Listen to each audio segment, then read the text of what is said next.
Hello out there, book fans. Today I'm going to be doing a review of the new Mercy Thompson book, Bitten, written by Patricia Briggs. Again, this is book 12 of the series. This is the central character, Mercedes Thompson Hauptmann, is her married name, is a skinwalker. In Native American lore, that is someone who can change forms. She happens to be a coyote.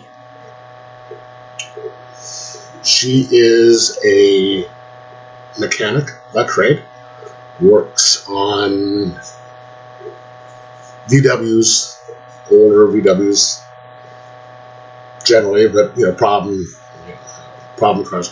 Has her own little garage out in eastern Washington state.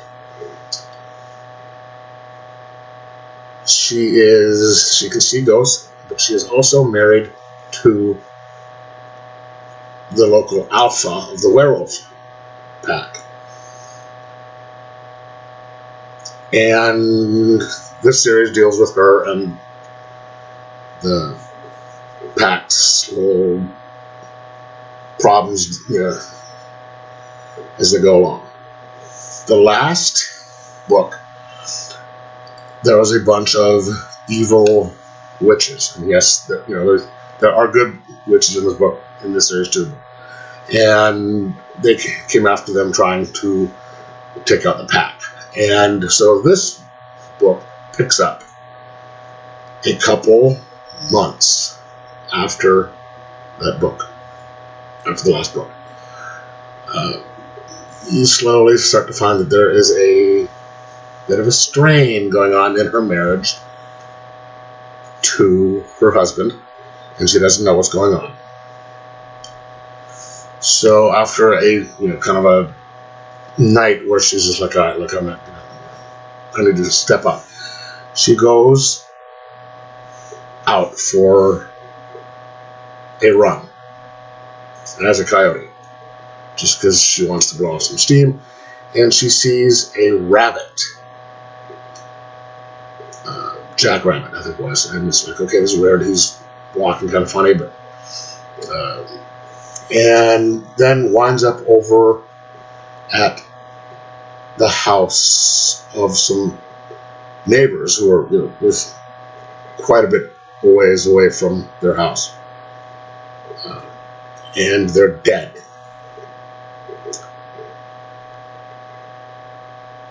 She smells magic on them, because that's one of the things that she can, as a coyote and skinwalker, she can sense magic, and it's not any of the types of magic she's familiar with, which is they have different types of flavor. There's witch magic, there's fairy magic, there's vampire magic, there's werewolf magic, all this different type of stuff. It's not familiar to her.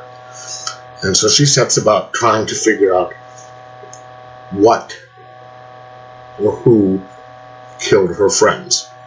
And in the process, she and her husband are out looking for this jackrabbit, and she gets bit by I think it's the rabbit, jackrabbit. And there is the bite mark on her neck, and starts smoking. Hence the picture, like on the picture, it's smoke.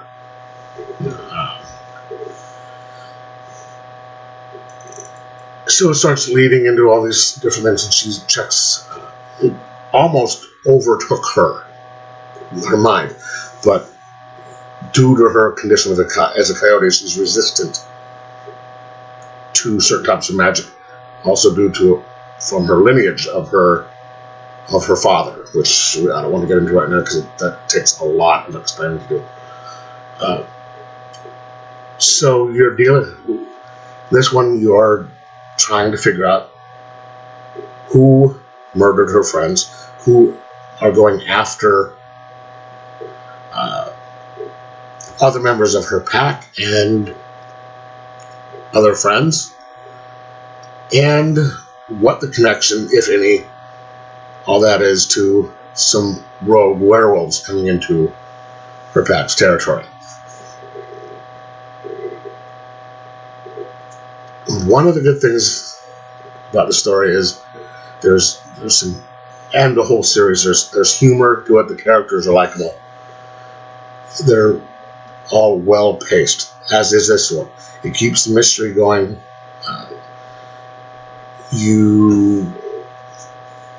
It steers you in certain directions, and as the character finds out some things, and you don't get too far ahead of the story.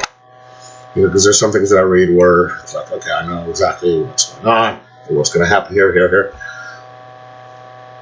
These ones aren't the case.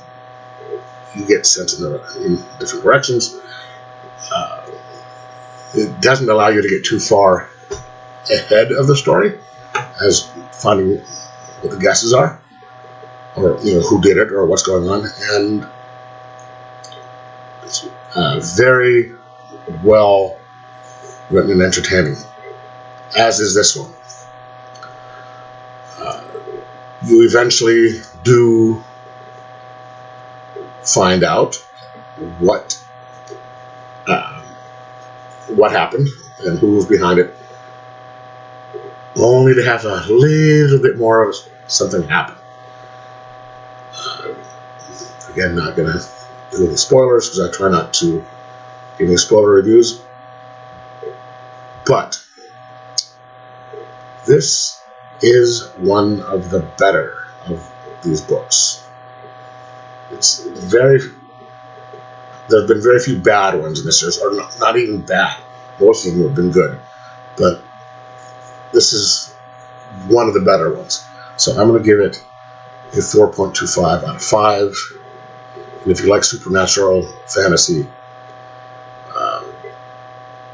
with different flavors of creatures, there's trolls, there's vampires, there's werewolves, there's witches, there's fairies. Give it a shot, and you won't be disappointed. Enjoy your reading.